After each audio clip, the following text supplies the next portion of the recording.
श्री स्वामी समर्थ. श्री स्वामी समर्थ महाराजांचा प्रकट दिन आलेला आहे लवकरच. तो आलेला आहे 20 मार्च रोजी.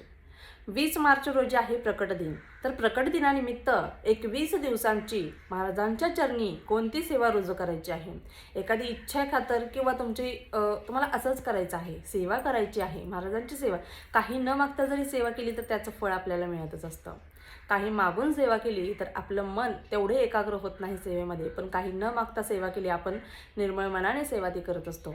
तर ही सेवा कशा पद्धतीने करायची, कोणकोणत्या नियमांचं पालन करायचं आणि या सेवा काळामध्ये आपल्याला कशाची काळजी घ्यायची आहे, ज्यामुळे 100% आपल्याला त्या सेवेचं फळ मिळणार म्हणजे मिळणारच, अशा टिप्स तुमच्यासोबत मी शेअर केलेल्या आहेत. सेवा कोणती ते देखील तुम्हाला मी सांगितलेलं आहे.